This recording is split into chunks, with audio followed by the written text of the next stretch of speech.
Good evening, everyone. My name is Maggie. On behalf of Book Soup, I'd like to thank everyone for joining us for our virtual event this evening with Sasha Issenberg in conversation with Adam Nagourney, discussing The Engagement, America's quarter-century struggle over same-sex marriage. We're so excited and grateful that our bookstore can continue to bring authors and their works to our community during this time. We'll be hosting more virtual events in the near future, and you can learn more about them on our website, booksoup.com, as well as our social media @booksoup. Our next event is this Friday, June 11th, with Ben Rhodes in conversation with Alex Wagner, discussing After the Fall, Being American in the World We've Made. To submit a question during the event, please use the Ask a Question button at the bottom of the screen. If you see a question on the list that you'd like our speakers to answer, please click the like button.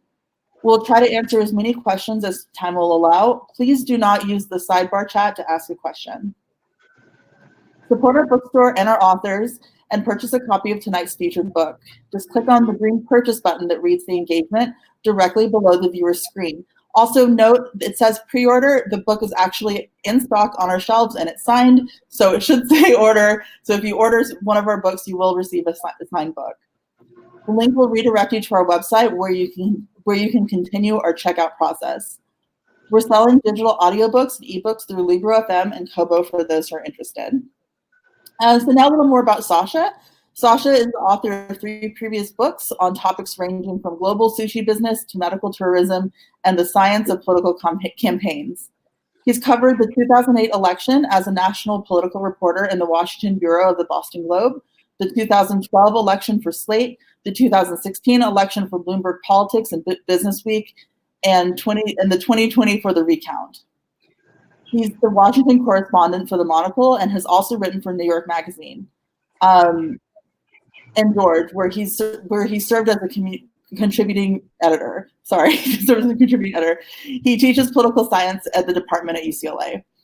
Now a little more about Adam. Adam covers the West Coast cultural affairs for New York Times. He was previously the Los Angeles bureau chief and served 8 years as the chief national political correspondent.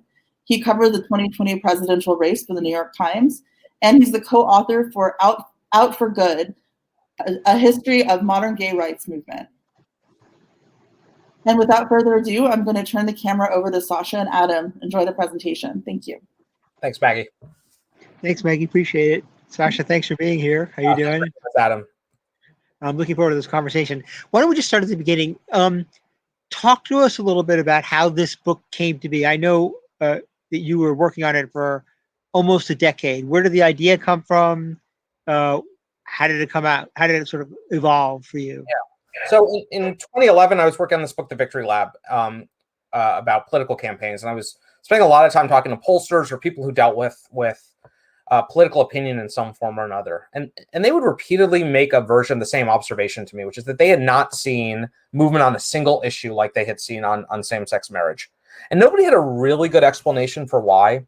And as somebody who'd written a lot about sort of persuasion and politics, that stuck with me as an interesting example and a puzzle. And it was that year that for the first time I sort of became convinced that I had some sense of how this fight over same-sex marriage was going to end. I think it had really been, I'd covered politics through most of this, and I think it seemed like a real tug of war for a long time. And I just got the sense when the New York State Senate voted to pass a marriage bill that this is only on one trajectory now. And people are already starting to talk about this as the defining civil rights movement of our time. And I'd been alive through the entirety of this issue. I'd covered politics through most of it. And I had no idea how we got from wherever there was to wherever here was or was going to be. And nobody had put together that whole story. And I decided that, that the time had come to be able to assemble into a sort of single narrative that looked at, how did this issue of same-sex marriage, come to sort of, in many respects, engulf American political life, and then lead to what was already clear to me in 2011 was starting to look like some sort of consensus on the issue. Yeah, it's interesting because when you began working on the book, you didn't know for sure how it was going to end. Like, there's a clear narrative arc to it now, but you didn't know about that at the time. No, and so I look back at my proposal not long ago, and it said stuff like, as the country approaches consensus. I did not expect there would be a Supreme Court case during the time I was writing about this. I certainly did not expect that there would be a national resolution to this issue at the Supreme Court. I sort of assumed that my book would come out in my initial deadline was early 2015, and I assumed that it would come out in an environment where we had some sort of patchwork, where we had a bunch of states that had legal same-sex marriage. We had a bunch of states that had civil unions or domestic partnerships or some sort of compromise position. We still had a bunch of states that had bans, either in statute or constitutional amendment. And this was sort of being fought out state by state. And that I would write a book that would, explain how we got there, but would not have the kind of, what ends up being a tidy sort of the end. The way that this, and so part of the reason that this took 10 years is that as soon as the Supreme Court got a hold of this, the first time and then the second time, it became clear that initial deadline didn't make sense anymore. And that, not only did I want to continue reporting and researching and writing to make sense of what was happening at the Supreme Court and the possible aftermath and backlash to it, but, that the scope of the whole book would change once, it sort of became what I came to think of as like the birth of and life and death of an issue.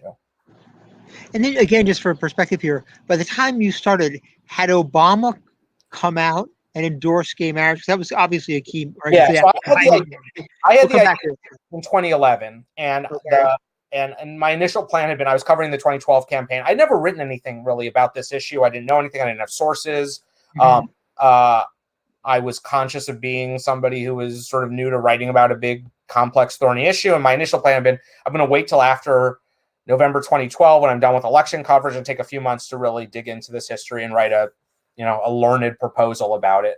And the morning after Joe Biden went on Meet the Press in May of 2012 and said that he supported marriage equality, I emailed my agent and I said, I don't think I can wait, for another till the end of the year to get going on this, because the subject's already moving too quickly. Somebody's going to get started on a book like this soon. And so, we turned around a very quick proposal. And I think within a few weeks, my existing publisher bought in. So it was right at Obama changed his position 3 days after Biden. And so, what happens by the end of 2012, though, is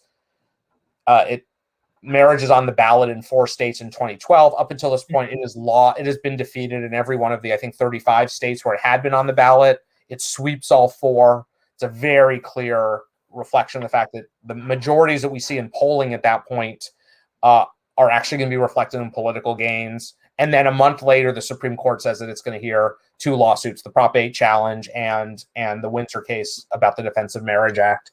And then it's like evident, like we're sort of off to the races, and what I thought would be the kind of slow moving timeline was no more. I want to get into the nitty gritty of how this sort of evolved, but one question that you raised early on, sort of the interaction between public opinion and political change. Why do you think that public opinion changed so quickly and so dramatically on the issue of gay marriage, and how much did that influence court decisions and political decisions? A small question, I know. So I think, one obvious part of it is people coming out and other people recognizing that they know somebody who's gay or lesbian. It has always been the best predictor of support on gay rights issues, not just marriage. How an individual answers the polling question. Do you have a friend, coworker, or family member who's openly gay or lesbian? And when this first started getting asked in the late 1970s, the number was pretty close to 0, and now it's pretty close to 100. And it has always been a sort of leading indicator of opinion. And one of the things that is notable about sexual orientation, as opposed to race or gender, when we sort of think of this compared to other big social movements in the U.S., is that people control the terms and conditions, circumstances under which they acknowledge, disclose, announce that they are gay or lesbian or bisexual, and that or they can hide it, right? That's right. Yeah. Right. And so cultural acceptance conditions people to feel comfortable coming out to whatever circles in their world they feel comfortable coming out to at a given point. And that leads to people recognizing that they know somebody who is gay or lesbian. And, you know, I still don't know whether this is a banal or profound observation, but, you know, gays and lesbians are, you know, almost by definition born to straight people. And that means that, you know, when gay people come out, they are coming out into straight families. And that is a type of like integration, like organic integration that's not happening around racial issues. You know, immigrants are not being born to native born families. Latinos aren't being born to white families, right? I mean, it's just it. And so I think that's just an engine of familiarity that becomes an engine of social change. And one of the things that's notable here, and Obama is a great example, but far from the only one, is this is an issue where politicians followed public opinion, didn't lead it. Right. Almost always. Yeah, there was a big sort of burst of coming out during the AIDS crisis. Obviously, because a lot of families realized that they had people in their family who were gay because they got sick or friends. I mean, that was the first sort of explosion that we saw coming out, I think. Was there more of this then in the early 21st century leading up to this change, or was it maybe cultural that there was more of this stuff going on, more gay characters? I'm using gay shorthand for gay lesbian on television and movies? Could that have been part of it? I think that's part of it. I mean, you know, much higher rates of people are saying that they are gay or lesbian. I mean, everything. I'm not a biologist, but everything I understand about what we think about the heredity of this suggests that the percentage of gays and lesbians in the population should be roughly now what it was in the mid 80s, for example. And yet much higher rates, especially of young people, are identifying as gay, lesbian, and especially bisexual now. And that has accelerated. And I think some part of that is, you know, being driven by, you know, pop culture and culture, sort of big C culture. And then a lot of it's being driven by sort of, you know, small c culture community where people just in the worlds in which they live feel comfortable disclosing or identifying that way. And that, you know, I think that feeds on itself. You know, I think once people start coming out in the community, then other people in that community feel probably more comfortable doing so too. And how much of this is generational? I have a memory of talking to a Republican governor in the Midwest in, I think, 2008, and he pointed out, which you know well, he said, take a look at the polling. People under 40 are all in favor of same-sex marriage. People, under 40, over 40 or not. He said, this is where the world is going, and the Republicans have to jump on board. Do you think that's true, that it is that kind of generational? Yeah. We saw this in polling across every demographic group. You know, young whites were more liberal on gay rights issues than older whites. Young Latinos more liberal than older Latinos. Young evangelicals more liberal than older evangelicals. It is, you know, which is not true on abortion, for example. Within those demographic groups, there's not a huge generational divide, and that sort of plays out. You know, I believe I quote Evan Wolfson, who is, you know, sort of one of the top strategists of the gay marriage movement, saying like our big advantage is that our opponents are dying. And some of this is just demographic change, right? Like these 4 to 5 points a year, this polling movement, which is just amazing and astounds everybody. Gallup just announced that 70% of the U.S. population is now favors equal marriage rights. And now for the first time, Gallup measures a majority of Republicans, a majority of old people. I think it's over 55 or 65, wherever they draw the line. Some of that is opinion change. People who used to be opposed to gay marriage or supported civil unions or some compromise position changing their views. But some of it is that basically every time somebody turns 18 and becomes a voter, you know, they're 85% likely to support gay marriage. And, you know, disproportionately people who are passing away were gay marriage opponents. And that's just a natural sort of churn in the electorate that works on this issue in a way that most of our other political issues do not. Do you, let me ask you, sort of going back to the beginning of this, did you find that the sort of early gay activists of the modern gay movement, say starting Stonewall in 1969, 70, was gay marriage an issue for them? Was this something that they cared about or talked about or advocated for? No. And so you get a few things happen after Stonewall.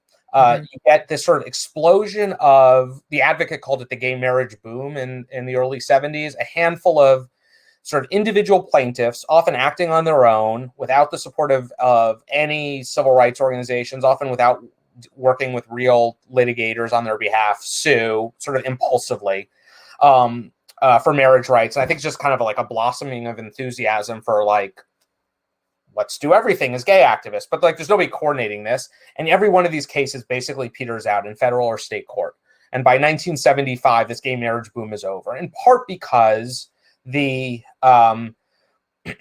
political apparatus, and you wrote the defining book on this, starts to get real gains in places in the late 70s, incremental gains. Non-discrimination, equal protection ordinances are the first thing. You start to get interest in, being covered under hate crimes laws. In the, it's in, I guess technically, theoretically, in West Hollywood, in the virtual world right now. West Hollywood in 1983, I believe, becomes the first municipality to offer domestic partnership recognition to, at that point, it's just, I think, municipal employees. But you get all these incremental gains on, on family recognition and then on other issues. And then AIDS basically starts to swamp many of the broadest political goals that gay activists entered the 80s with, and become sort of taken over. And so there is, but even in the early 70s, you wrote about this, and I think in 1973, there's the best political acronym I've ever encountered, NACHO, the National American Congress of Homophilic Organizations, or something like that. And they pass a resolution at this conference in, I believe, Chicago, that endorses gay marriage rights, but also endorses like communal living and polygamy. And it's marriage is part of this very broad liberationist view of relationship definition. It's not kind of specific to marriage, but there's not another, gay advocacy group that is endorsing marriage rights until the 1990s. And it kind of gets forced on them. There's no actual movement for this within the movement. And I remember coming across people who actually would have argued against this. It would argue that we don't want to be accepted by, we being gay activists, accepted by quote unquote normal Americans. We don't need these sort of conventional norms. We're not about marriage. We're about, certainly for men, right, free sex. So obviously something changed here, right? Because you obviously had like Jack Baker, I think his name was, talking about gay marriage, but mostly they were talking about something else. And then something seemed to have changed over the years. Yeah. And so I think that there were a few sort of ideological critiques within the movement. One is, I think the way, as you have it, that the sort of liberationist impulse that leads a lot of folks within the gay and lesbian communities, both leaders and rank and file individuals, to think that, that the nature of gay identity is as resistance to a lot of the existing sexual norms and mores of mainstream American culture. And the idea that the gay liberation movement, as it was often called early on, should be structured around acceptance into, our parents' white picket fences, suburban idea of stability, middle-class stability, was like totally antithetical to what people thought of liberation as. The other part of it is that there was a particular critique that was very present. To the extent anybody in the United States was debating gay marriage in the 80s, it was gay and lesbian lawyers and legal theorists, academics. And there was a real strong movement.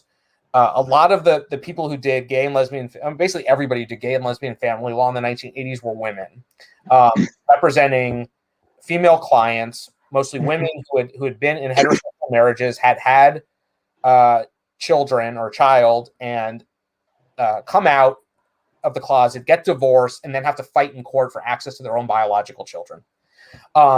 And these female lawyers were, they had gone to college and law school in the 60s and 70s. They were shaped by sort of second wave feminist thinking. And their view was marriage is this patriarchal institution that existed, that had been created by men specifically to subjugate women. And why should we as lesbians and women be aspiring to inclusion in this institution? We should be doing something else. And that other thing was what they often called multiple families. Was the goal to be a sort of legal and political regime that treated a broad spectrum of family structures equally, instead of having things in the tax code or adoption rules that treated married couples differently, that gays and lesbians should be fighting for a legal regime that treated not just partnerships of all gender combinations equally, but single parents, co-parent adoption, communal living, an unmarried cohabitation, that all these things should be treated equally under the law. And so in the 80s, there is not a strong constituency. There are some people who are sort of arguing in these debates, we should aspire to marriage rights. Tom Stoddard is the most prominent of them in these debates. But these debates are very abstract for everybody, because there's not, through the 80s, there's no place where there's active litigation on this. There's no active legislative push. And perhaps most importantly, gay rights opponents are not fighting to stop gay people from getting married, because no gays and lesbians are actually trying to get married. So they're trying to, stop gays and lesbians from becoming teachers in the 1980s, but they're not trying to stop them from getting married. This was also as AIDS was going on, right? So weren't a lot of the gay organizations, and with tremendous lesbian support, dealing with the implication of the health implications and later the political implications of AIDS? Was that also I think there's a real gender split within this coalition, and I think it's important to recognize that gays and lesbians are a political coalition, and there are a lot of issues on which they have marched in lockstep and seen eye to eye, but they also have very divergent concerns in certain places. And this becomes really clear in the 80s. And so, as I sort of mentioned, there's this unique consideration that lesbians have, in that they can and have produced children that often family courts do not want to naturally give them access to. And that's obviously not a consideration that gay men are facing at any point. And separately, gay men have this consideration of AIDS. And I don't think there's a woman who contracts HIV or AIDS through sexual activity until 1989 or 1990. I think you're right. And so gay men are uniquely, women are focused on these kind of like life concerns, and gay men start to be focused on death. And so things like hospital visitation, what happens to my property after I die, these are considerations that are far more potent for men in this coalition. I write about a case that goes to the New York Court of Appeals in 1989. It's called Braschi. It's two men who've lived together in a Hell's Kitchen apartment for something like 20 years. It's a rent-stabilized apartment. One of them dies in the late 80s, almost certainly of HIV/AIDS, although the stories don't actually say that. And the landlord tries to jack up the rent and kick out the surviving partner. And he goes to the under New York's rent stabilization statute, he challenges this, and the court rules that a man who's lived with another man is a close family member under the language of the statute. And that's the type of sort of incremental recognition around death that I think men are focused on in a way that women in the movement wide are not. One thing that becomes clear from the book is this really, as you were saying before, this was not, I guess, a coordinated, maybe even organic's the word, movement. In other words, this began in a million different places with people not talking to each other, and it sort of just came together. Is that a correct interpretation of what you're? Yeah. Okay. Yeah, the narrative really starts in Honolulu in 1990 with this activist named Bill Woods, who was like the gay activist in Hawaii in the 1970s and 80s. And like I think many first generation activists in a whole bunch of communities, he is incredibly entrepreneurial. He starts the gay newspaper. He starts the gay community center. He's just like starting stuff. He is very good at getting attention for himself. He's not particularly good at working with others or like maintaining broad coalitions.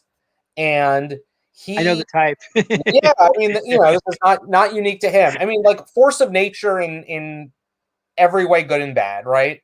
And ends up in this, petty as you can imagine conflict for control of a pride planning committee in Honolulu in 1989 with these two lesbian women who have just launched a magazine that is competing with his gay community news for the fairly small pool of advertisers that want to be in openly gay and lesbian newspaper publications in Honolulu in 1989. And they want to have a picnic for pride commemorations. He wants to have a parade. They do not want to do a parade for a variety of reasons. They give him a committee to plan a parade. He comes back with a report. They ignore his report. So he decides he's going to spin off and create his own pride parade and rally committee. So now he's competing with this other pride committee and is looking for ways to upstage them. And he gets the Royal Hawaiian Jazz Band to agree to perform. He gets some local politician to be the marshal in his parade. He gets a friend who's a chef and caterer to put on an international food festival. And he decides he's going to put on a big mass wedding ceremony on a stage at the rally at the end of the parade, like a Mooney style, like, multiple dozens of couples on stage. And he gets these couples who'd been at the Metropolitan Community Church, which is a gay-friendly church that had a presence in Hawaii, who'd been exchanging these holy union vows, which were people would exchange vows, but fully aware it had no legal consequence. And Bill Woods was not a lawyer. He very clearly misread the state's marriage statute and was under the impression that if these couples exchange vows, that maybe the state would actually have to recognize them as married. And he went to the ACLU to try to get the ACLU to back him up in this. And the ACLU wanted nothing to do with this for a variety of reasons. Like, working with Bill Woods was not particularly appealing to them. Not a great like team player. And also he'd antagonized a whole bunch of people on their board of directors over the years with various things. And I think that they aptly saw that he misread the law and thought that this would be a lot easier in court than it would be. And they had a sort of incremental approach to things they wanted to get done in the legislature, and they pushed them aside. But they also knew that you didn't want to say no to Bill Woods, because if you pick a fight with him, he will, stick to it and draw a lot of attention. And the ACLU did not see any benefit of that. So they spend 1990 just like trying to ignore him, pass off his thing. We're giving your thing to a staff attorney. We need to check with ACLU main office in New York. Just, clearly hoping that delay will he'll give up on this. Pride Month will pass in 1990 and he'll move on to another project. And he doesn't. And he gets offended by the fact that the ACLU is stringing him along, clearly. And he decides to force the ACLU's hand. On December 17th, 1990, he's going to bring 3 couples into the public health office in Honolulu and request marriage licenses. And he has, basically the entirety of the Honolulu press corps with him, thinking that he'll jam the ACLU with all this media coverage and they won't be able to say no to backing this once it gets media attention. The ACLU still refuses to be part of this. And it gets handed to a civil rights attorney in Honolulu who ends up suing. And a bunch of crazy things happen on the Hawaii Supreme Court in 1992 that changes the composition of it. And to the surprise of everybody, in May of 1993, the Hawaii Supreme Court becomes the first court on earth to rule that the fundamental right to marriage could extend to same-sex couples. And, yes, no civil rights group was playing. This was not a test case. Nobody had recruited the plaintiffs to do this. Nobody actually had a legal theory.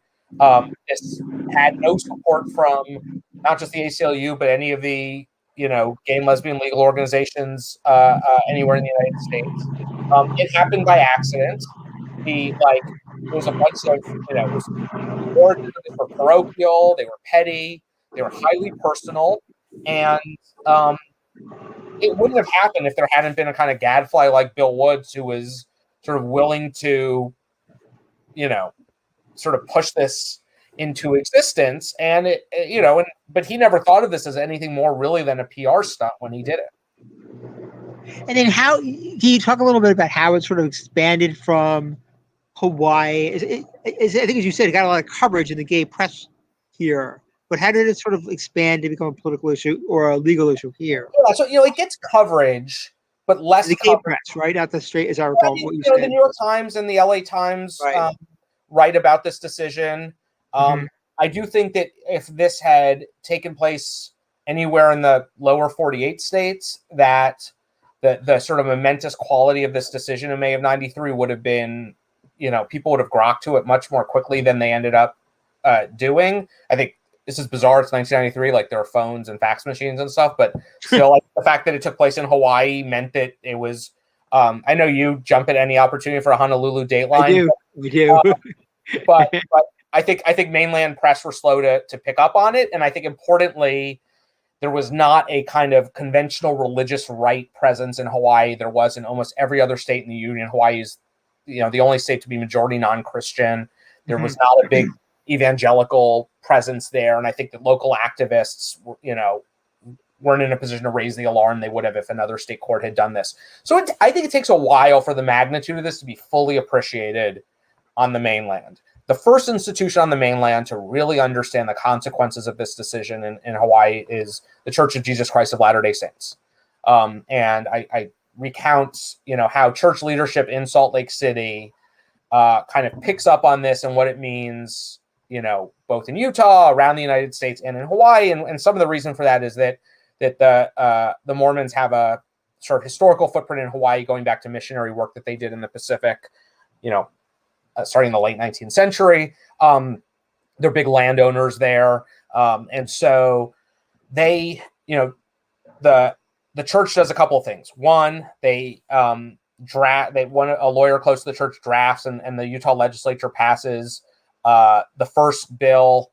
We later grew to call it a mini DOMA, but a defensive marriage bill that makes clear that the state does not have to recognize same-sex marriages from any other state. And then, that's in 94. And then more importantly, the church starts trying to build a political operation in Hawaii to what ends up being pass a constitutional amendment to take this out of the court's hands. And they set up a front group in coordination with the Archdiocese of Honolulu to do the lobbying and legislative and ultimately electoral work around this issue. And, one of the things that's notable about the Mormons is that they are very sensitive to public opinion.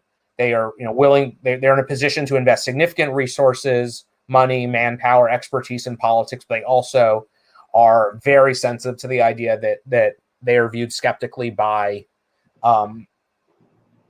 mainstream American society. And so they sort of recognize that it will be counterproductive to their political aims if this is seen as a Mormon operation. And they set up a new group in which the Archdiocese basically decides to be the face of this operation, even though it's kind of Mormon money and energy driving it.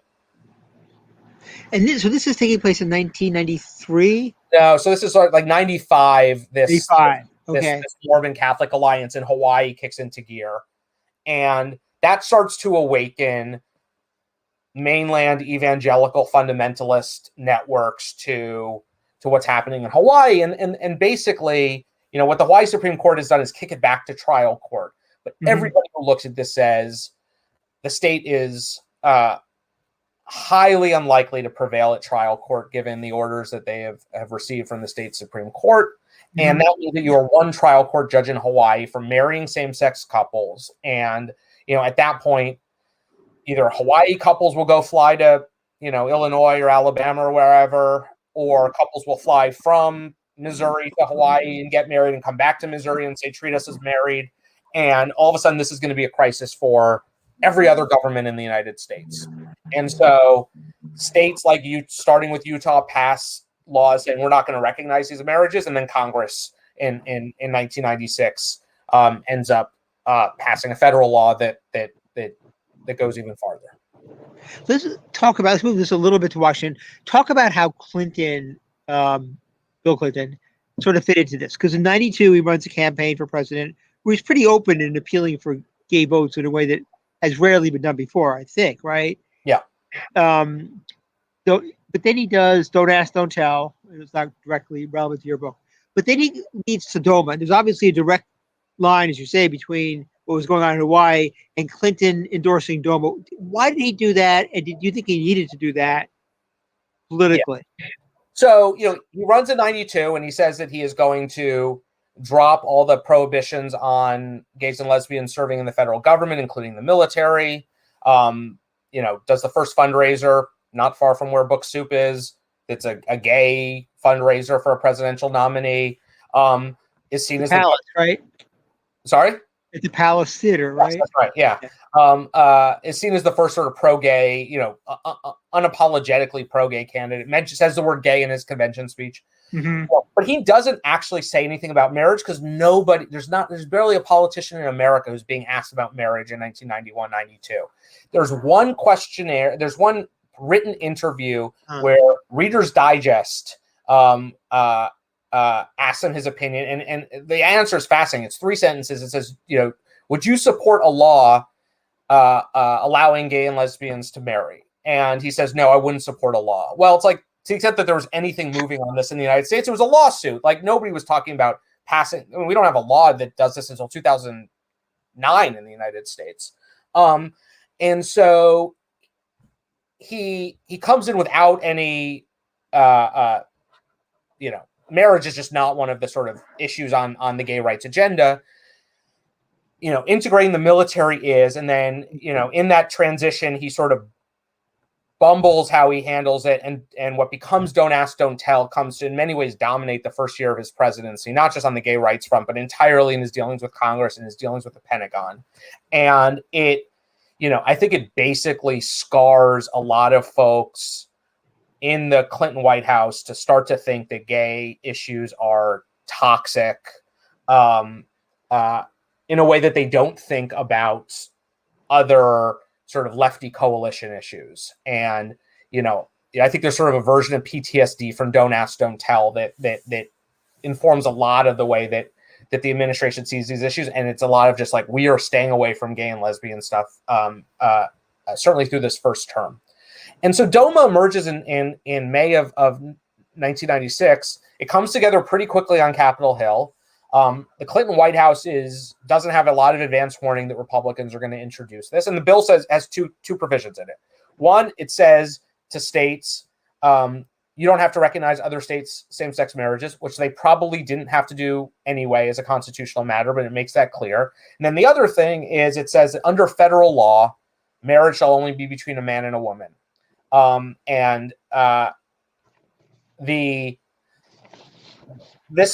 This bill comes before the White House, and the White House has a sort of series of political calculations, and they don't know. And I think they are, in my reconstructing the deliberations, there's this 2-week period between when the bill is introduced and when Bill Clinton says, "I will, if it comes to my desk, I will sign it."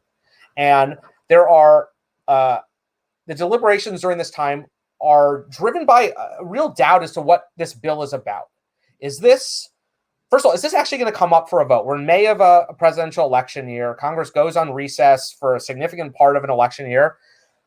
A lot of bills get introduced in Congress and don't go anywhere. And so the initial reaction is like, is he only dignifying this by having a position on it? Lots of presidents avoid weighing in on lots of bills that never go anywhere. That's the first. The other thing is this just a gambit? Is this like a message bill or sort of tactic designed to divide Clinton from, a classic wedge issue, forcing Clinton to decide whether he wants to go with the broadly popular issue that's going to split him from a part of his base that's increasingly important as voters and donors to Democratic politics. The goal of this, as the White House included, was like, this is force him to decide whether he wants to do the kind of expedient general election thing or the thing that's good base politics. It says if he supports this bill, why won't they make it worse? Why won't they have a ban on gay adoption? Why won't they find poison pills just to make it worse and worse until can no longer, take the deal? And so there's some idea that if he comes out early and says, I would sign this, that will just make it worse. And the other issue is, and the vote later in both the House and the Senate bear this out, there's a sense that if he vetoes it, the veto will get overridden. He'll get all the political hits for having been 27% of Americans at this point support same-sex marriage. So he'll get all the political hits and won't do anything to change the law. I think that's the sort of the high-level calculations. It's pretty clear to everybody from the beginning that if this bill comes to his desk, he has to sign it. And so the question is more, do you talk about what you will do with the bill that hasn't yet come to your desk. And after 2 weeks, Mike McCurry is the White House press secretary. He's getting asked about it more or less every day. And it's pretty clear that this has gotten the media's attention in a way that, a whole lot of bills that get introduced on the Hill and go nowhere don't. And that Clinton cannot afford the basic definitely. And so they say that he'll sign it partially in hopes that maybe this will go away. Like, Republicans have gained their advantage. They've forced Clinton to, do something that pisses off his base. Why bother actually getting the vote on it now? And yet Republicans continue, and it moves to the House, and then it comes to his desk in September.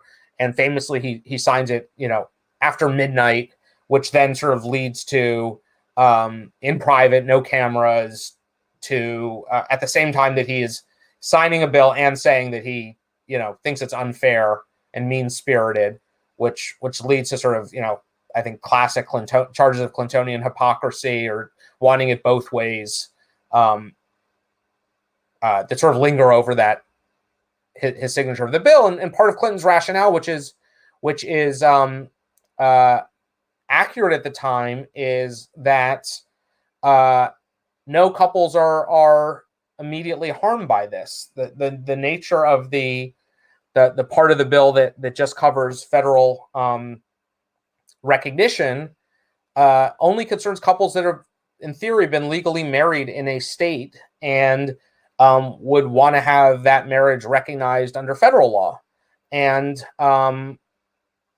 because no couples are able to legally marry in any state until Massachusetts in 2004, that's not an issue until 2004. Seems we lost Adam. Do we? Adam's off the screen, but he's accepted and connecting, so he's going to be back in just a moment. But continue, please. So anyway, so Clinton ends up basically, I think around 2010, when he comes out in favor of same-sex marriage. Before that, repudiates DOMA, effectively apologizes for it, and gives a kind of disingenuous rationale where he says, if I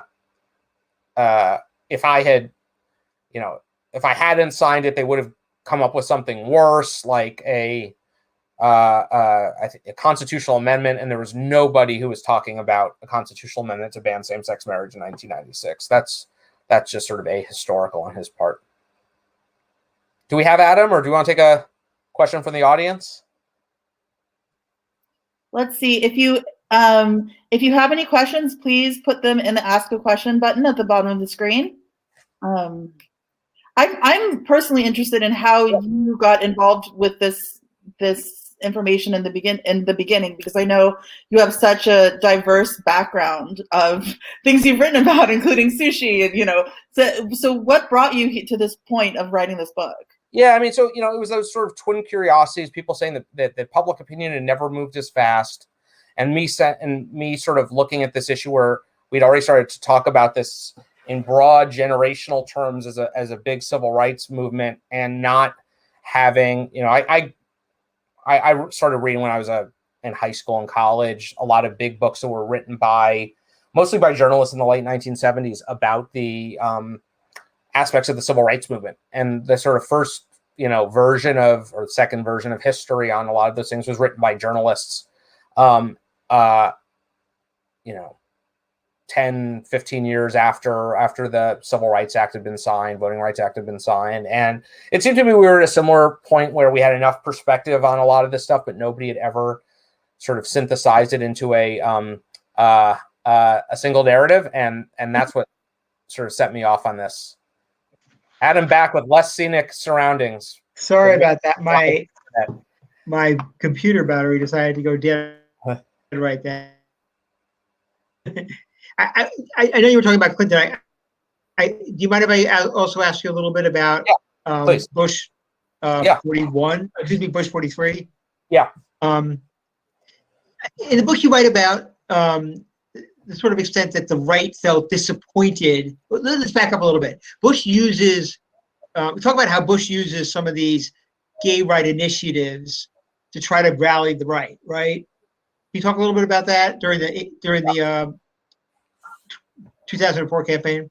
Yes. So Bush endorses a federal marriage amendment in February of 2004 after Gavin Newsom has decided that basically unilaterally he'll start marrying couples in San Francisco around Valentine's Day of that year. And then later, when the federal marriage amendment fails in the Senate, or gets a majority but doesn't get a supermajority in the Senate, a bunch of the sort of activist energy that had been pushing for a federal amendment goes towards pushing these state constitutional amendments. And they pop up in, I think, 13 states that year. And Bush, uses that and a federal amendment to sort of, make marriage a big issue in 2004. And he does it before the midterms in 2006. He's talking about a federal marriage amendment again. That has led, I think, to two sort of intersecting bits of like folk mythology here. One is that marriage helped Bush win. There's actually, thin to zero evidence of this. Social political scientists have gone and revisited this.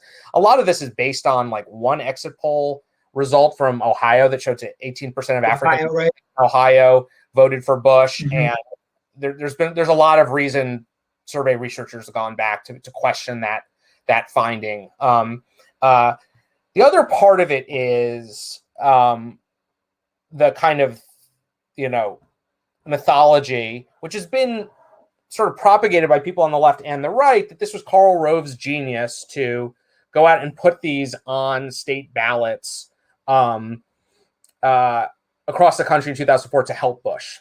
And, my reporting just showed that that's just not what happened. Some of this is like a little evident to the naked eye, which is if you actually look at the 13 states that had ballot measures, yes, Ohio and Michigan had them, but also like Utah and Alabama, which were not battleground states. So it would not really stand to reason there was much upside for the Republican ticket. One of the states that was a battleground, Missouri, it ends up on the August primary ballot in 2004, not on the November general election ballot. It has no advantage to George W. Bush. These were driven primarily by Focus on the Family and American Family Association chapters in these states after they realized that the federal marriage amendment would not pass. And they said, okay, well, we can, there's still enough time in this year to get these on the ballot. And then a whole bunch more, another 12 or 15 or something, go on the ballot in 2006. In other states that couldn't get them on the ballot quickly enough in 2004. And yet this, and what I sort of chronicle is this group, this called the Arlington Group, which is a cluster of sort of evangelical, mostly Protestant evangelical fundamentalist activists who come together. Some names you haven't heard of, and some very big names like James Dobson and Jerry Falwell and people are involved in this. And starting in early 2003, they latch onto marriage because they feel underappreciated, respected by Rove and Bush. This is not a unique dynamic in sort of interest groups with a White House who's on their side, feeling like we're being taken for granted, and we need to find issues on which to press the White House and the Republican Party to come our way. And they latch on to anticipating that two things happened in 2003. The Supreme Court strikes down Texas's sodomy ban. And Antonin Scalia writes in his opinion, gay marriage is next, specifically as a warning to basically conservative politicians.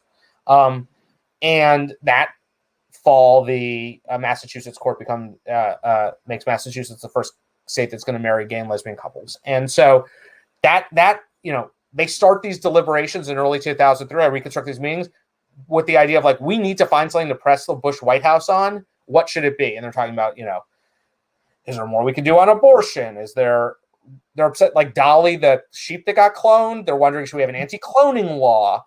And then it's like, oh, gay marriage. This is the thing. We're going to make gay marriage our issue. And they struggle in vain to get the Bush White House to care about marriage until February when the Gavin Newsom thing happens. And that makes it safer for Bush to come out and fully endorse the federal marriage amendments, in part because I think from the view of the White House, it wasn't, Bush called it lawlessness, but there was actual instances of like needing a constitutional intervention to deal with the fact that local office holders were acting out of their place. But it became this, I think that a lot of this mythology, did not just serve to sort of exalt Karl Rove's genius. I think it's kind of become sort of some of the stock of like the great manipulative Karl Rove. It also ends up driving a lot of discussion within the gay and lesbian community after November 2004 about, is it really worth pushing on marriage if we're going to get backlash like this? Dianne Feinstein says after the election, gay marriage is why John Kerry lost. And that starts to be a view within certain ranks of the Democratic Party. And there's a real push, including at the Human Rights Campaign, to say, like, let's just cut bait on marriage because, we're not on a trajectory to victory, and we are antagonizing our friends by being seen to be a source of Democratic defeat. And how much, I want to get back to Bush for a second, but how much did that mentality sort of slow down the sort of mainstream gay rights movement, quote unquote, HRC, in backing some of these court actions? Because I remember that you wrote about there's a lot of resistance to this, right? Not a lot, but a fair amount. So the countervailing or nervousness, right? That they were getting trapped or they were going to lose it, especially in Prop 8, right? Yeah, and so the countervailing pressure. So HRC doesn't want to push on this issue. The National Gay and Lesbian Task Force isn't pushing on this issue. The countervailing pressure is basically a cluster of mega donors. Tim Gill, who was the founder of Quark, the desktop publishing software company, and a number of other major donors, some of whom, like him and David Bonnet, made their money through tech, some of whom inherited it. But you get a small cluster of donors who are meeting in secret during this period, who are uniquely interested in marriage over all the other issues on the sort of like gay rights menu. And I think there are a few reasons for this. They are all gay white men who control their own wealth, can decide where they live. I think a lot of the other material concerns are not that urgent to them, but like one of the things about marriage is it starts to look like an issue that reflects people at the low end of the socioeconomic stratum and people at the high end of it. In the middle, like middle, certainly upper middle class folks, we're able put aside the symbolic meaning of marriage, which is important, but we're able with contracts to get most of what they wanted. If you have a good lawyer, you can figure out how to basically have a partnership that has most of the legal protections of marriage. If you can't afford a lawyer, that's a problem. And because you can't set up a trust to get your spouse's your partner's pension into or something. And at the top of the sort of stratum is the problem that the estate tax comes for everybody, and you cannot contract your way out of the estate tax exemption. And so I think you get a particular cluster of wealthy gay guys who probably spend more time than the rest of us thinking about estate planning, who get uniquely interested in marriage. And this orbit around Tim Gill decides after 2004 that they are ready to commit to marriage as long as there's a strategy. And I write about a strategy session that takes place in Jersey City in the spring of 2005, where the top sort of lawyers and activists working on this issue come together, and they set a goal of winning at the Supreme Court by 2025, so 20 years out, and then start to work backwards and say, what is the sort of political legal landscape that we will need in the country to support the litigation there. And that ends up being persuasive enough when that strategy document comes back to the donors that they are willing to spend for state level legal activity, legislative activity, ballot activity, general trying to move public opinion eventually, when HRC and state organizations, the equality, table in a various state doesn't want to. And so it kind of creates a separate political apparatus aside from the traditional institutions of the gay rights movement, HRC, the task force, Lambda Legal, that had various ambivalences about certain types of marriage activity.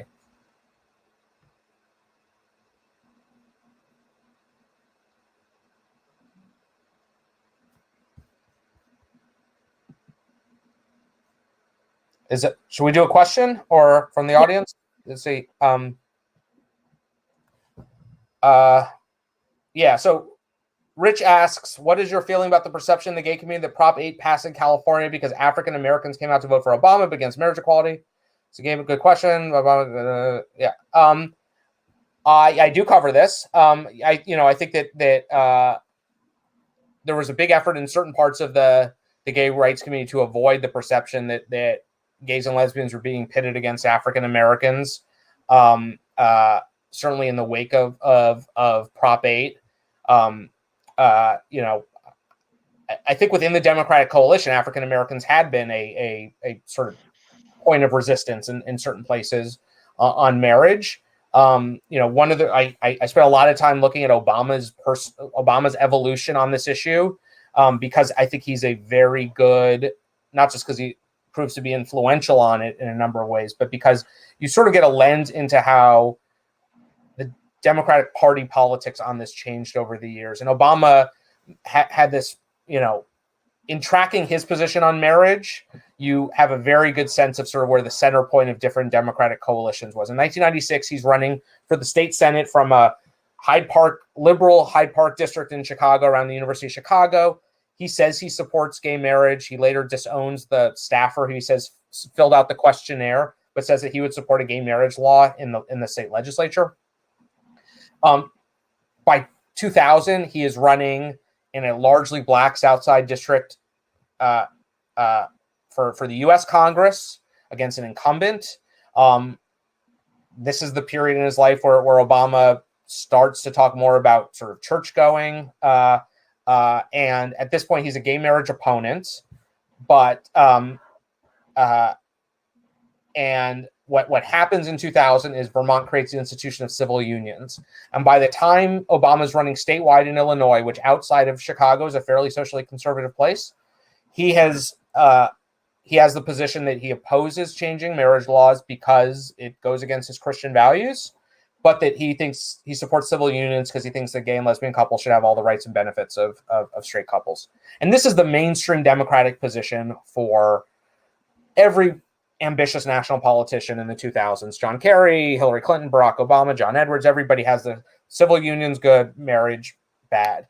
And obviously Obama changes his views in 2012, and that ends up helping to move along African-American opinion. One of the most amazing polling figures I've ever seen. In Maryland that year, there was a ballot measure that was on the ballot that November, and African-American support goes from something like 32% for same-sex marriage in April to something like 62% in May, doubles. One thing has happened during that time. The most prominent Black person in American life has announced his change of views. And so Obama ends up being, I think, both like a lagging indicator of public opinion in many respects, but within the African-American community, a big driver of it.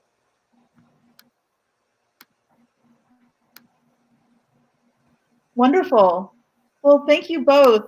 That's a wrap on our presentation. Hey, Sasha. Sorry.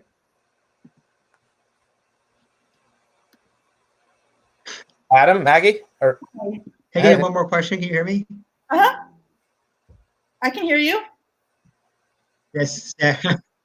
Yeah, one more question, if I could. The group of sort of gay, wealthy men, white men, who sort of funded this original movement, not the original movement, the later day movement, what happened to them? Because I'm wondering what happens post-gay marriage. Are they still putting money into the gay rights, quote unquote, gay rights movement, or they just disappear now that this has been won and they've gotten their trust issues resolved? It's a big question, and I think the answer is a little open. Tim Gill has made a big push towards supporting gay rights, LGBT rights activity, particularly in southern states. There's this desire to, and he's very conscious and been more public than he has been about a lot of his giving about this. Tim Cook has been a sort of ally in some of this effort to focus on southern states. But there is a general perception, and I must say I've not tallied up the amount of money that they've given to these causes. I think there's a perception, and I think a fear within the LGBT rights movement more broadly, that a lot of the political energy, not just certain donors and their money, but the investment of institutions, the media attention, has fallen away as the issue has gone from marriage to issues involving the trans community, particularly trans people of color, and that this is a longer conversation, but that certain parts of the LGBTQ coalition have not benefited from marriage acts. I mean, it's worth noting there are a lot of trans and bisexual people who were able to always marry the person that they loved, regardless of what state marriage laws were. But that they have sort of been left behind, and that this was a momentous success for gays and lesbians, but that a lot of the infrastructure that had been built for this fight is not necessarily serving the interests of other parts of that coalition going forward. Wonderful. Thank you again to our guests and to everyone who tuned in this evening. We greatly appreciate your time and your support of independent bookstores. Support our bookstore and our authors, and purchase a copy of tonight's featured book. Just click on the green purchase button that reads The Engagement directly below the viewer's screen. If you'd like regular updates on our upcoming events, please make sure to follow us on Crowdcast and subscribe to our newsletter. Have a great evening and stay safe, everyone. Thanks, guys. Thank you, Sasha. Thank Take you. care.